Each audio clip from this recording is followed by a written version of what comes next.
UFC featherweight Alex Caceres. Alex, thank you for joining us, sir. Oh, thank you for having me on. How's it going? It's going well, thank you. We will take the first question from Jay Anderson with Cage Side Press. Hey, thanks very much, and welcome back, Alex. This is an interesting one going up against a young kid in Chase Hooper. You were pretty young yourself when you entered the UFC, and I've been competing for a couple of years. Can you kind of relate to where he is in his career right now, and does that help you in any way going into this? I haven't really given that much thought. I don't believe age has anything to do with it. He's 9-0, so he definitely has age experience. I'm not sure that fight jitters might be a factor. I never really try to look for any of those small types of advantages. I'm just going to solely rely on the skill and the experience that I have in order to come out on top in this fight. But other than that, being young or being inexperienced, it might play a factor, but I'm not in his head, so I can't relate to what he might be going through. What are your thoughts about fighting in the empty venue? Because we've heard a lot of things, like fighters can hear, the commentators and, the lack of crowd. Sometimes that's a motivating factor. What's your take on it?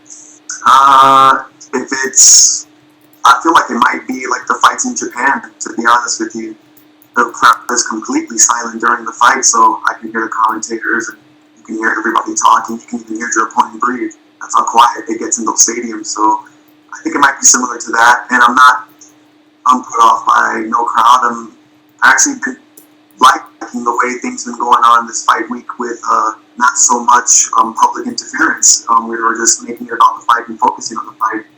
And quite honestly, I believe fighting in front of no crowd with just your coaches there and stuff, it might just feel like a glorified sparring. Interesting. What's fight week been like as well? Because obviously you're a little more confined than usual, I guess.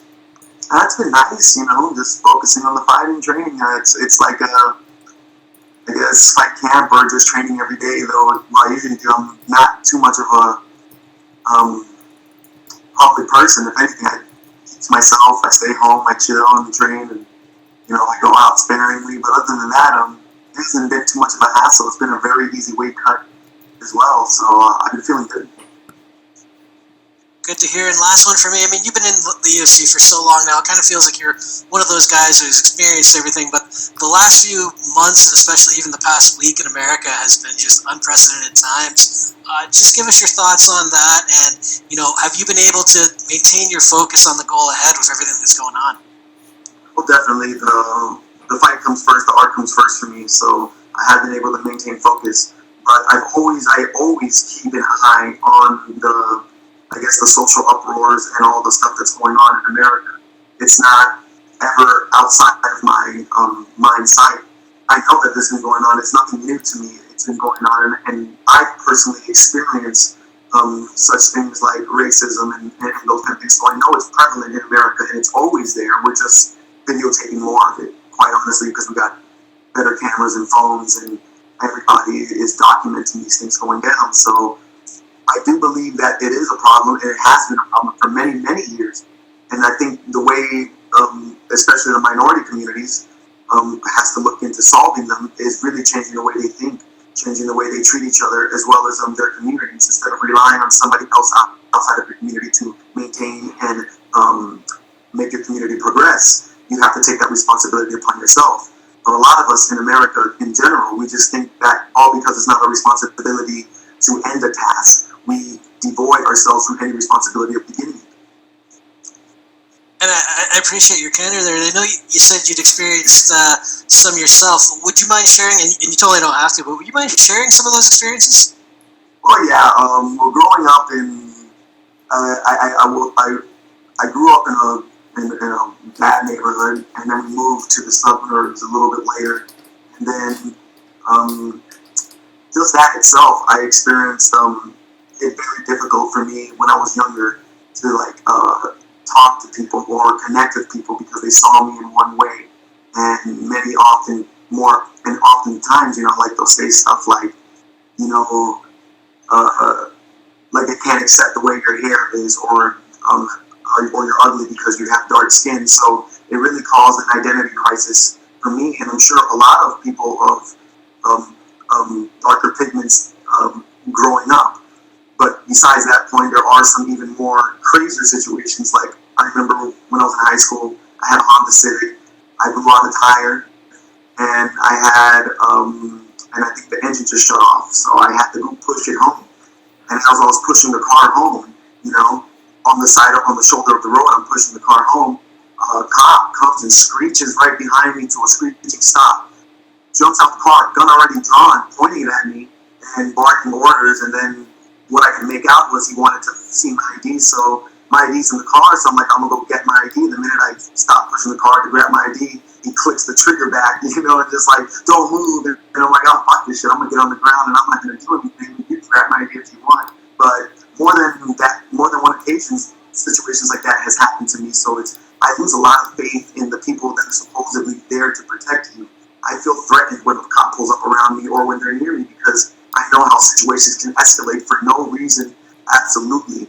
I remember being in a concert in another high school, and I got into an argument with a security guard there because he tried to physically manhandle me and was not successful. Therefore, when I was walking back out of the school because I'm trying to avoid the conflict, a police officer just jumps up behind me and puts me in a chokehold and tries to bring me down.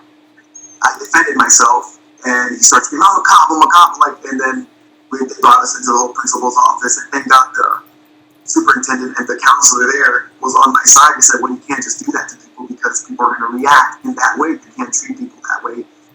We can't expect people to walk around completely docile. We're human beings, and we all are entitled to our own freedoms. And my freedom ends where yours begins, so we should stop trying to approach on people's freedoms that way. We can't treat people like they're cannon fodder, I should say. Yeah, man, that's wild. I really appreciate you sharing that with us, and best of luck on Saturday. Thank you very much. And we will take the next question from Mike Heck with MMA Fighting. Actually, I forgot to put my hand down. I'm sorry. You're fine. Thank you, Mike. We will instead take our next question from Danny Segura with MMA Junkie. Hey, Alex, how's it going? It's been a little bit since we've talked. The last time we spoke, you told me you were relocating to South Florida. So how did that go? How did that process go? And how was your training camp this time around since, you have a new home? The process went well. Still looking for a new place because I did get a house, but I am looking for some land. So I might move a little bit further south or north depending on where I find the best deal. But the training camp went perfectly. We didn't close down for the pandemic, at least not for the professional fighters, so we were able to maintain a solid and complete training camp for this fight. Yeah. Where did you train, and were you able to bring anyone from the MMA lab to South Florida? Oh, no, I wasn't able to, and quite honestly, the reason for that is I just totally forgot. And but other than that, I still have their love and support. They're texting me every day, and we're talking and stuff, and they're picking apart the fights and whatnot and giving me their insight on it. So we still have a close relationship, but no, I don't have anybody from the lab coming out to my corner. I tried to get Ben out here. He has his hands full with 3 kids already, so. Yeah, for sure. And when we spoke, you told me you needed some time off to sort of just, figure things out, sort of life outside of the cage. Now that you're like just a couple of days away from the actual fight, is it nice to be on fight week? Because you haven't fought in almost a year. How's that feeling like to sort of be back in fighting? Well, it feels great. Feels good. It feels good. The time off was necessary. I tried to come back a little earlier, but some fights fell through, and then this whole virus thing happened, and then we couldn't. So I was a little bit out longer than I wanted to be. But other than that, I feel completely happy to be back inside this fight game again, and I'm excited to showcase my skills. I feel like I've improved a lot on a lot of places that I needed to improve on, and I'm quite ready. Yeah. And you're one of the fighters that sees yourself, not really as a fighter, but as a martial artist. Is it nice to have this Chase Hooper matchup because, you're kind of testing your skills with the new generation, with sort of the new kids that are coming up and bringing sort of new techniques and new ideas to the game? Oh, yeah. It won't be my first time fighting the newcomers into the game or the young guys and stuff. I feel like I tend to have a a few fights like that. So I haven't really thought about that per se, but other than that, I feel good going into the fight. I'm not worried. If anything, I know that, you know, with the way things have gone with my record and my career in running, I know that I'm somewhat of a gatekeeper at this moment, and I will accept my position, but I won't be satisfied with it. I am trying to push further every single day, but I know where I'm at right now in the standpoints, especially when it comes to rankings and I guess what everybody else sees. But I know what I'm capable of, so for me, it's like you said, it's a good proving ground. Yeah, that's interesting. A lot of fighters might not like admit that, as far as like feeling maybe like they're gatekeepers. What do you think? You know, since you want to break out of that, what do you think it will take to sort of get out of that label? Well, definitely, I gotta win fights. You know, that's definitely the major thing. I think it's probably the only factor. I have to put together victories in my fights. You know, and being exciting, it comes with who I am. So I don't have to try to do that. All I gotta do is just try and put together victories. But other than that, even victories or no victories, I feel like in every fight that I step into and every time I step into the cage, once again, we do see improvement. We do see, and it's hard for me to see it after the fight, you know, because we're always down and out if I do lose, but I do see improvement. I do see my game getting better, and wholeheartedly, my ultimate goal is to improve myself every single day. Of course, it would be nice to try and win as many fights as I can and put my name out there. Get the title, you know, become a contender, get on the top 5 ranking spots. That's a beautiful thing. And I know it comes with the hard work and trying to be better every day. So I just have to continue that journey. And whatever happens will happen. But at the end of the day, I'm a martial artist, and I just want to fight. Everything else is extra. I can take those gifts and rewards and at the same time relinquish them, because there's nothing more than you're actually getting in there and testing your abilities with the best in the world. Yeah, for sure.